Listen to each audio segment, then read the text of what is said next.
Yesterday courier private limited. Domestic international cargo உங்கள் இல்லம் தேடி வந்து கொரியர் புக்கிங் டெலிவரி செய்து தரப்படும். தொடர்ந்து நான் இப்போ மருதமலை கோயிலுக்கு தான் போயிட்டு வரேன்.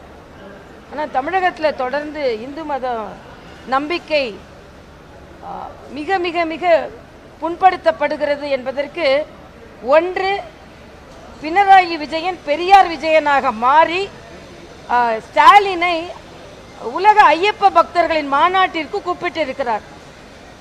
ஸ்டாலின் இங்கே நாம இந்து நிகழ்வுகளுக்கு எதுலுக்குமே வந்தது கிடையாது. கோயில் கும்பாபிஷேகத்துக்கு போனது கிடையாது. தமிழ்நாட்டில் 35,000 கோயிலுக்கு மேலே இருக்கு, ஒரு கோயிலுக்கும் போனது கிடையாது. ஆனால் அங்கே ஐயப்ப பக்தர்களின் கூட்டத்திற்கு பினராயி விஜயன் கூப்பிட்டாருன்றதுக்காக போறாருன்னா அப்போ இது என்ன நம்பிக்கை? எனக்கு அதில் நம்பிக்கை இல்லை அப்படின்னு சொல்ல வேண்டியது தானே. ஆனால் உங்களுக்கு ஓட்டுன்னு வரும்பொழுது ஸ்டாலின் அவரோட மகன் சனாதனத்தை ஒழிப்பேன் அப்படின்னு இந்து தர்மத்திற்கு எதிராக பேசினார். அதையும் அவர் கண்டிக்கலை. தொடர்ந்து இந்து தர்மத்திற்கு எதிராக யார் யாரெல்லாம் பேசியிருக்காங்களோ கண்டிக்கலை. ஆனால் எப்படி எந்த தார்மீக உரிமையில் அவர் ஐயப்ப மாநாடுக்கு போவார்னு நான் கேட்குறேன். அதனால் இது உண்மையிலேயே இந்துக்களின் மன உணர்வை மத உணர்வை உதாசீனப்படுத்துவது. எல்லாத்திற்கும் மேலே இப்போ வன்னி அரசு ஒரு பேச்சு பேசியிருக்கிறார். நான் கடுமையான எனது கண்டனத்தை நான் தெரிவிக்கிறேன். எல்லா இந்து தர்மத்தை போற்றுகின்ற எல்லா மக்களின் சார்பாக நானும் அந்த இந்து தர்மத்தை மிக மிக தீவிரமாக போற்றும் பக்தை என்ற வகையில், அதுக்காக நான் மற்ற மதத்தை என்னைக்குமே உதாசீனப்படுத்துறது கிடையாது. ஆனால் ராமனை பிராமணர்களுக்காக ஒரு பழங்குடியினரை கொன்னார் அப்படின்னு ஒரு ஸ்டேட்மெண்ட்டை சொல்லி ஏதோ பக்கத்துல இருந்து பார்த்தாரு. நீ என்னன்னு கேட்டாராம். உடனே அவன் ஏதோ சொன்னாராம். உடனே அவர் பழங்குடியினர்னு உடனே நான் கொன்னுவேன், உள்ள ரத்தம் அவங்க மேலே படணும்னால நான் கொல்றேன்னு கொன்னாராம். இவர் பக்கத்துல இருந்து பார்த்தாரு. அப்போ இப்போ ராமனை இல்லைன்னு சொல்லிட்டு இருந்தீங்கல்ல, இப்போ ராமன் நம்புறீங்க. ஆனால் அந்த ராமன் சபரிக்கு பழம் கொடுத்த பழத்தை வர பழங்குடி பெண் அவ. வானர இயக்கத்தை சேர்ந்த அனுமனுக்கு ஒரு கூட இருந்தாரு, விபீஷணனுக்கு உதவி செஞ்சாரு. ஆக நீங்க என்ன பேசுறீங்க? ஆக ஒரு சமதர்ம தர்மத்தை உடையவன் ராமன், சமூக நீதியை காப்பாற்றிய தலைவன் ராமன். இன்னைக்கு அவரை பத்தி பேசுற தார்மீக உரிமையில் நான் கேட்கிறேன். ஆணவ கொலைகளை தடுக்க துப்பில்லை உங்களுக்கு. ஸ்டாலின் அரசுக்கு ஆணவ கொலைகளை தடுக்க துப்பில்லை. அதை வச்சுக்கிட்டு நீங்க ராமனை ஆணவ கொலையை தடுக்க முடியாதது காரணம், ஆணவ கொலைக்கு காரணம் சனாதன தர்மமா ராமனா? நீங்க உங்க ஆட்சி அதுக்கு சட்டம் ஏன் கொண்டு வரல? சட்டம் கொண்டு வர்றதுக்கு ராஜஸ்தான்ல சட்டம் இருக்கு, யூபி ஹரியானால என்ன சட்டம் இருக்கு தெரியுமா? ஆணவ கொலை நடந்ததுன்னா ஃபாஸ்ட் கோர்ட் ஸ்பெஷலா அதை இன்வெஸ்டிகேட் பண்ணணும்ன்ற சட்டம் இருக்கு. ஆனா நீங்க ஆளுகின்ற ஒரு மாநிலத்தில் அங்க இளைஞர்கள் கொலை செய்யப்படுகிறார்கள். அங்க போய் கூட பார்க்க உங்களால முடியாது. ஆனா ஆணவ கொலைக்கு ராமன் காரணம், இந்து தர்ம காரணம்னு என்ன ஆணவத்தோடு பேசுகிறீர்கள்? ஒரு ஓட்டு கூட இந்த இந்தி கூட்டணிக்கு விழக்கூடாதுன்னு நான் சொல்றேன். ராமனை கும்பிடுபவர்கள், இந்து தர்மத்தை போற்றுபவர்கள் ஒரு ஓட்டு கூட விழக்கூடாதுன்னு நான் சொல்றேன். நான் கோரிக்கையாகவே வைக்கிறேங்க. சும்மா இந்து மதத்தை போட்டு பிராமணர்களுக்காக ராமன் பழங்குடியினரை கொன்னாருன்னு சொன்னா என்ன பேசுறீங்க நீங்க சொல்ற? ஆக இது மிக மிக மோசமான ஒரு கருத்து. ஆணவ கொலை தடுக்கிறதுக்கு உங்க ஸ்டாலின் போய் போராட்டம் நடத்துங்க. கூட்டணிக்காக கூலை கும்பிடு போட்டுட்டு உட்கார்ந்து இருக்காதுங்க.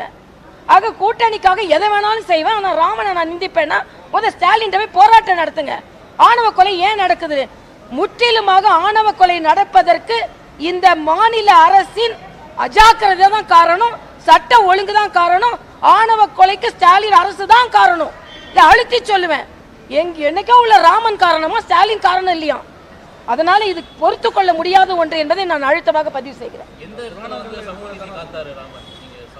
சமூக நீதி காத்தார். நீங்க ராமாயணத்தை முழுசா படிங்க, அவ்வளவு சீக்கிரம் அது நீங்க படிங்கப்பா. நான் கொடுக்கிறேன் ஒரே நிமிஷத்துல சொல்ல. ராமன் நான் நீங்க சொல்லி கேட்க வேண்டியல. ராமாயணம் ஆமாங்க நான் சொல்றேங்க. ராமன் சமூக நான் அப்பதான் உங்கள்ட்ட சொன்னேனே, சபரிட்ட பழத்தை வாங்கி சாப்பிட்டாருங்க பழங்குடி பெண். அதே மாதிரி அனுமன் ஒரு வானரை ஒரு ராமாயணம் தம்பிங்க, நாளைக்கு இந்த தம்பிக்கு ஒரு ராமாயண புக்கு வாங்கி கொடுத்துருங்க. சும்மா 2 வார்த்தையிலலாம் ராமனை படிக்க முடியாது. ராமனை முழுசா படிங்க. கண்ணதாசன் என்ன சொன்னார் தெரியுமா? நான் அண்ணாதுரைக்கும் கலைஞருக்கும் ராமனை பத்தி மோசமா பேசுறதுக்காக, பாயிண்ட்ஸ் எடுக்கிறதுக்காக ராமாயணத்தை படிக்க ஆரம்பிச்சேன். நான் நாத்திகனானவன், ராமனை படிக்க படிக்க ஆத்திக நான் மாறேன்னு சொன்னார். கண்ணதாசனே மாறும்போது உங்களுக்கு ஒரு ராமாயண புக்கை கொடுக்க சொல்றேன். இல்லைன்னா நாளைக்கு வன்னியரசுக்கு நம்ம எல்லாம் சேர்ந்து ஒரு ராமாயண புக்கை, நீங்க தம்பி ரமேஷ், நாளைக்கு நீங்க வன்னியரசுக்கு கம்பராமாயணம், கம்பர் யாரு? பிராமின் கிடையாது. கம்பர் எழுதின ராமாயணத்தை எல்லாரும் வன்னியரசுக்கும் எல்லாத்துக்கும் பெரிய போராட்டம் நடத்துங்க நான் சொல்றேன். ராமனை எப்படி பேச முடியும்? ஆணவ கொலையை தடுக்க துப்பில்லை உங்களுக்கு. எல்லாரும் அந்த அந்த ரத்தத்துல நீங்க ஆட்சி நடத்தி கொண்டு இருக்கிறீங்க. ராமனை போய் சொல்றாங்களாம். அதனால இனிமேலாம் எங்களால் பொறுத்துக்கொள்ள முடியாதுங்க. உங்களுக்கு ஓட்டு வேணும்னா யாரை வேணும் நான் கேட்குறேன். நாங்கள் மற்ற மாநிலங்களிலும் சேர்ந்து ஆட்சி செய்கிறோம். அந்த மற்ற மாநிலங்களுக்கு அனுசரணையாக பேசினா இந்திக்காரனுக்கு அனுசரணையாக பேசுகிறேன்னு இன்னைக்கு எந்த விதத்தில் பஞ்சாப் முதலமைச்சரை கூப்பிடுறீங்க? பஞ்சாப் முதலமைச்சரை ஏன் கூப்பிடுறீங்க? ஏன் நீங்கள் பீகாரில் ராகுல் காந்தியோட பாத யாத்திரை போய் கலந்துக்க போறீங்க? ஹிந்தி போடா, தெரியாது போடான்னு பனியனை போட்டு போங்க நான் சொல்கிறேன். உதயநிதி ஸ்டாலின் ராகுலோட பீகார் பாத யாத்திரைக்கு போகும்போது, வட இந்தியாவுக்கு போகும்போது ஹிந்தி தெரியாது போடா போட்டிங்கல்ல, போட்டுட்டு போங்க. அதான் சும்மா இப்போ எல்லாம் இப்போ உங்களுக்கு எல்லாருக்கும் அகில இந்திய இமேஜ் வேணும். நாங்கள் அகில இந்திய கட்சி, எங்களுக்கான சகோதரர்கள் இன்னொரு மாநிலத்தில் இருக்காங்க, அவங்களுக்காக பேசுனா உடனே இந்திக்கார கட்சி, நீ தமிழுக்கு எதிரானவ, இந்தி இசை எல்லாம் போடுங்க. ஆனால் இன்னைக்கு கூட சொல்கிறேங்க, தமிழை நிலைநிறுத்துவது நாங்கள் தாங்க.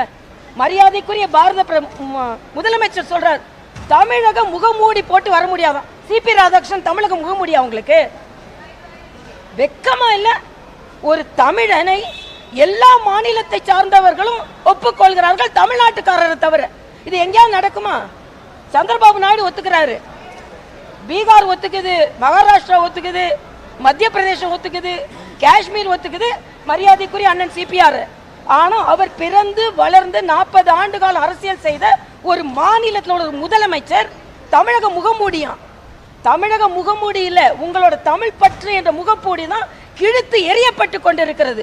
மூப்பனார், வேட்டி கட்டிய மூப்பனார் ஜனாதிபதி ஆகக்கூடாது. தமிழ்னு பேசுவோம், ஆனால் தமிழர்கள் பிரதமர் ஆகக்கூடாது. அதே மாதிரி ஒரு தமிழன் அப்துல் கலாம் அவர்கள், அவருக்கும் ஓட்டு போட மாட்டீங்க. இன்னைக்கு இந்த மண்ணை சார்ந்த அண்ணன் சிபிஆர் இந்தியா முழுவதும் ஒப்புக்கொண்டிருக்கிறார்கள், தமிழ் மண்ணில் சேர்ந்த சில சுயநல அரசியல்வாதிகளை தவிர. இதோட சமூக நீதி பாதுகாக்க ரெட்டி யாருங்க? சமூக நீதி பாதுகாக்கிறவரா? ஆனால் அண்ணன் சிபிஆர் அவர்கள் சமூக நீதி பாதுகாக்கக்கூடிய ஒரு சமூகத்தில் பிறந்தவர். உங்களுக்கு வேணும்னா எப்படி வேணாலும் நீங்கள் தமிழக மக்களிடம் நான் ஒன்றை கேட்டுக்கொள்கிறேன், சமூக நீதியை பற்றி பேசுவதற்கு திமுக இண்டி கூட்டணிக்கு எந்த அருகதையும் கிடையாது.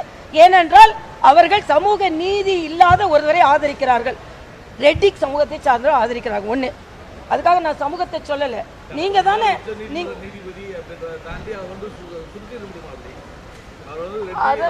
இல்ல நான் என்ன கேட்கிறேன், நீங்க அப்படிதான் இல்ல, நான் சுருக்க வேண்டாம். நான் என்ன சொல்றேன், நீங்க தானே சொன்னீங்க சமூக நீதின்னு சொன்னீங்கல்ல, அப்போ பிராமணை பத்தி பேசுறீங்க நீங்க. அப்ப ரெட்டி சமூகத்தை பத்தி நான் ரெட்டி அது குறைச்சே மதிப்பிடலை. ஆனா அதே நேரத்துல நான் சொல்றேன், நீங்க தமிழன்னு நாங்க கேட்கிறோம்ல, அது ஒரு விஷயத்துல. அதே அவர் உயர் நீதிமன்ற உச்ச நீதிமன்ற நீதிபதியா இருந்தாரு, அவர் நக்சல்களுக்கு ஆதரவா இருந்தாரு அப்படின்னு மரியாதைக்குரிய அமித்ஷா அவர்கள் சொன்ன உடனே இவருக்கு நீங்க ஆதரவு கொடுக்கும் பொழுது, சமூக நீதியின் பாதுகாவலராக இருக்கின்ற சமூகத்தில் பிறந்த ஒருவரை ஏன் நீங்கள் ஆதரிக்க மறுக்கிறீர்கள்? ஒரு கேள்வி. ஸ்டாலினுக்கு ஒரு கேள்வி. ரெண்டாவது கேள்வி, தமிழர்கள் என்று சொல்லி, ஏன்னா சமூக நீதி காவலர் என்று நீங்கள் சொல்லிக்கொள்ள முடியாது. ஏன் எதுக்கு நான் அதை சொன்னேன்னா, நீங்க சமூக நீதின்னு யாரை சொல்றீங்க? அந்த சமூகத்தை பிறந்தவரை விட்டுட்டு நீங்க சமூக நீதியை பற்றி சொன்னார்ன்றதுக்காக, பிறந்தாரை விட்டுட்டு சமூக நீதியை பற்றி சொன்னார்னு ஒருவரை நீங்க ஆதரிக்கிறீங்க பாருங்க. அதற்காக நான் சொன்னேன், அதுக்காக ரெட்டி சமூகத்தை எதிர்த்து நான் பேசுறேன், தயவு செய்து போட்டுறாதுங்க. மறுபடியும் நான் சொல்றேன், எல்லா நான் எல்லா சமூகத்தையும் சொல்லும் போது சமூக நீதி பாதுகாக்கப்படுகின்ற அந்த இனத்துல சமூகத்துல பிறந்திருக்காரு, அவர் சமூக நீதியை பத்தி பேசினார்னு மட்டும் சொல்றாங்க, புரியுதா? அதனால நான் சொன்னேன். அதனால நான் சமூகத்தை எதுக்குமே நான் சொன்னதுல தயவு செய்து அப்படி போடாதுங்க. ஜாதியை பத்தி நான் பேசல, ஏன்னா சமூக நீதியில் பிறந்தவர் அண்ணன், அந்த சமூகத்துல பிறந்தவர். ஆனா சமூக நீதியை பத்தி பேசினவரை நீங்க இன்னைக்கு சமூக நீதி காவலர்னு சொல்றீங்க. ஒண்ணு. ரெண்டாவது நான் சொல்றேன், தமிழர்களுக்கு நாங்கள் காவலாளர்கள், தமிழர்கள் எங்களுக்கானவர்கள் அப்படின்னு சொல்றீங்கல்ல, தமிழர்களுக்கு நாங்கள் பாதுகாவலன்னு சொல்றீங்கல்ல. ஆனால் தமிழர்களை கொன்று குவித்த திராவிட முன்னேற்ற கழக காங்கிரஸ் ஒன்று, இன்னொன்று பச்சை தமிழனான அண்ணன் சிபிஆர் அவர்களை நீங்கள் ஆதரிக்க மறுக்கிறீர்கள். அதனால் தமிழ் பற்று என்ற தமிழ் பற்றாளர் என்ற முகத்திரை கிழிகிறது. இன்னொன்று, நாங்கள் வேறு மாநிலத்தை பார்க்கவே மாட்டோம், வேறு மாநிலக்காரங்க எங்களுக்கு வேண்டாம், தமிழ்நாடு சுயாட்சி தான் எங்களுக்கு வேணும்னு சொல்லிட்டு இன்னைக்கு பீகாருக்கு போறீங்க, பஞ்சாப் முதலமைச்சரை கூப்பிடுறீங்க. அப்போ ஒரு அகில இந்திய கட்சியாக நாங்கள் மற்ற மாநிலத்தவரோடு இணக்கமாக இருந்தால் ஹிந்திக்காரன் சொல்றீங்க. ஏன் சொல்றீங்க? ஹிந்தி தெரியாது போடான்னு பனியன் போட்டீங்கல்ல, பீகாருக்கு போகும்போது பஞ்சாபுக்கு போகும்போது அந்த பனியனை போட்டுட்டு போங்கன்னு நான் சொல்றேன். நீங்கள் பேசும்போது தமிழர் மொழிப்பற்றோட நீங்கள் அவரை ஆதரிக்கக்கூடிய கவிஞர்கிட்ட குற்றச்சாட்டாக சொன்னீங்க அப்படின்னா, தெலுங்கு ஸ்பீக்கிங் இருக்கக்கூடிய அவரிடத்துல வெங்காய நாயுடு மற்ற சந்திரபாபு நாயுடு உள்ளிட்டவங்களும் ஆதரிக்க, அதாவது அவங்கள பற்றி ஒரு நிமிஷம் அவங்களால இல்லை அவங்களால நான் தமிழ்நாட்டுக்காரி, நான் தமிழ்நாட்டை பற்றி பேசுகிறேன், நான் தமிழ்நாட்டுக்காரி, தமிழ்நாட்டை பற்றி பேசுகிறேன், தமிழ்நாட்டை பற்றி பேசுகிறேன். தமிழ்நாட்டுக்காரரை ஏன் ஆதரிக்கலன்னு நான் கேட்குறேன். தமிழ்நாட்டுக்காரரை நான் ஏன் ஆதரிக்கலன்னு கேட்குறேன். ஏன்னா தமிழுக்கு நீங்கள் தானே பேசிட்டு இருக்கீங்க. அதே சந்திரபாபு நாயுடு என்ன சொன்னார்னா, இன்னொரு மொழியை பேசுறது தப்பு இல்லை அப்படின்னு அவர் சொன்னார். மும்மொழியை அவர் ஆதரிக்கிறாரு, நீங்கள் மும்மொழியை ஆதரிக்கலை. அதனால நான் என்ன சொல்றேன்னா, நீங்கள் தமிழ் முகமூடி அணிந்து கொண்டு சிபிஆர் வருகிறாருன்னு என்ன அர்த்தங்க? நான் இந்த மண்ணில இருந்து கேட்குறேங்க, தமிழ் முகமூடினா என்ன? தமிழர் கிடையாது அவரு? தமிழ் இல்லாதவர் முகமூடி போட்டு வர்றாரா? தமிழ் பற்று என்ற உங்க முகமூடி கிழித்து எறியப்படுகிறது என்பதுதான் எனது கருத்து. அதனால தெலுங்குக்காரங்க தெலுங்கு அப்படின்னு இல்லை, நம்ம மாநிலத்தில் ஒருத்தர் நிற்கிறாரு, அது ஏன் ஆதரிக்கலன்னு கேட்குறோம். அவங்கவுங்களுக்கு ப்ரிஃபரன்ஸ் இருக்கும்.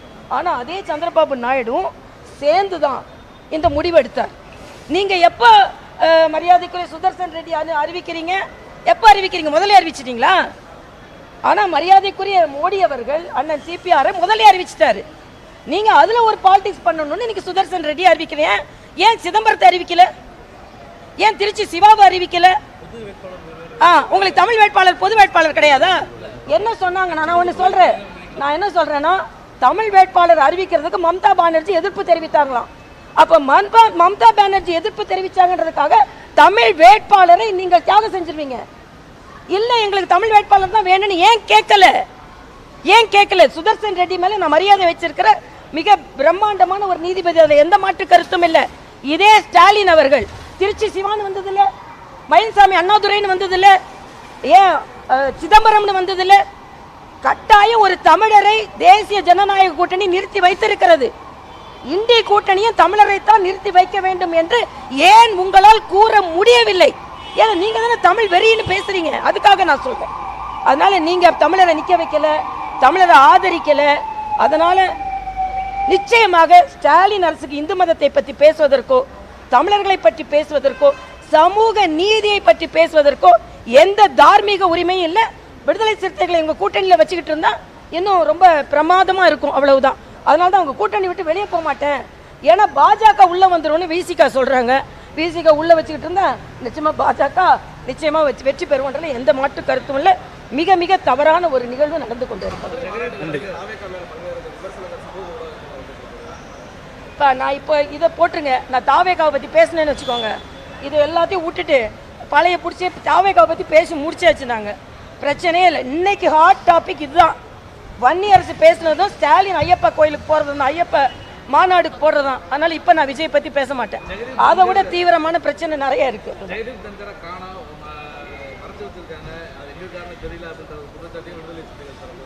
சரி, போய் பார்க்க சொல்லுங்க. இப்போ விடுதலை சிறுத்தைகள் தங்கர் மேலே என்ன ஆசைன்னு நான் கேட்குறேன். எத்தனை நாள் விடுதலை தங்கரை போய் தேடிக்கிட்டு இருந்தாங்க இவங்க? அது தெரியலன்னா தெரியாம இருந்துட்டு போட்டோம். இந்தியா முழுவதுமே நான் என்ன கேட்கிறப்போ, அண்ணன் சிபிஆர் இன்னைக்கு துணை ஜனாதிபதி ஆக்குறது உங்களுக்கு அவ்வளவு கசக்குதா? உங்களுக்குலாம் இவரை வறுக்கிறது உங்களுக்கு கசக்குதா? நீங்களா தமிழர்களான்னு நான் கேட்கிறேன். அப்படி நீங்க என்ன வேணாலும் சொல்லிட்டு போங்க, எங்களுக்கு ஆமா, நீங்க என்ன வேணாலும் சொல்லிட்டு போங்க. ஒரு தமிழருக்கு வாய்ப்பு கொடுக்க வேண்டும் என்று நாங்கள் தமிழருக்கு வாய்ப்பு கொடுத்திருக்கிறோம். மரியாதைக்குரிய மோடி அவர்கள் டங்கரை போய் தேடுன்னா போய் கேளுங்க, டங்கர் எங்க இருக்காருன்னு பாருங்க, போய் தேடுங்க. யாரும் ஒன்று சொல்லலையே. அதெல்லாம் நாங்க சொல்லி நாங்க இப்ப வேட்பாளர் தான் பத்தி பேச முடியும், ராஜினாமா செய்யறத பத்தி பேச முடியாது.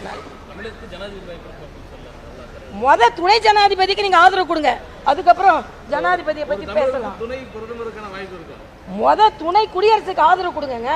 அப்ப அதுக்கு ஒரு காரணம் சொல்வீங்க, சமூக நீதி எங்க தேடி தேடி கண்டுபிடிப்பாரு. ஏற்கனவே வாஜ்பாய் இருந்தப்ப துணை பிரதமர் அத்வானி இருந்தாரு. அதுக்கு பிறகு முத துணை குடியரசுத் தலைவருக்கு ஆதரவு கொடுங்க, அதுக்கப்புறம் நீங்க கேள்வி கேட்கலாம். இருக்கிறத விட்டுட்டு பள்ளி நிகழ்ச்சியில் அனுராக் தாக்கூர் பேசும்போது விண்வெளியில் முதல்ல பிறந்தது அனுமன் சொல்லியிருந்தாங்க. பள்ளி நிகழ்ச்சியில் இந்த ஸ்டேட்மெண்ட்டை சொல்லுங்க. பள்ளி நிகழ்ச்சியில் இங்க என்னெல்லாம் பேசுறாங்க, அவரோட நம்பிக்கையை சொன்னாரு, அவர் நம்பிக்கை பேசினாரு, அதுக்கப்புறம் விண்வெளி வந்ததுன்னு பேசியிருக்காரு. அதனால ஆமா, அறிவியா விஞ்ஞானமும் மெய்ஞானமும் இணைந்ததாங்க. விஞ்ஞானமும் மெய்ஞானமும் இணைந்ததுதான். விஞ்ஞானம் மெய்ஞானமும் இணைந்ததான். முதல்ல நீங்க வன்னி அரசுக்கு பதில் சொல்லுங்க. அங்க அனுராக் தாக்கூருக்கு போயிட்டீங்க. அதான் ஸ்டாலினை நீ கள்ளக்குறிச்சியை பாரு, இல்ல நான் நாங்குநேரியில் வர கொலையை பாருன்னா உடனே மணிப்பூரை பாரு, உத்தரப்பிரதேசத்தை பாரு, மத்திய பிரதேசத்தை பாரு. நேத்து ஒரு வரலட்சுமி செத்து கிடக்குறாங்க, அவங்கள போய் பார்க்கல. நீ ஷாப்பிங் போறீங்க, சினிமா பாக்குறீங்க, என்னங்க நடக்குதுங்க? Yesterday courier private limited domestic international cargo உங்கள் இல்லம் தேடி வந்து கொரியர் புக்கிங் டெலிவரி செய்து தரப்படும். என்றும் உங்களுடன் மை இந்தியா. முக்கிய செய்திகளை உடனுக்குடன் தெரிந்து கொள்ள சப்ஸ்கிரைப் பண்ணுங்க, பெல் பட்டனை பிரஸ் பண்ணுங்க. என்றும் உங்களுடன் மை இந்தியா.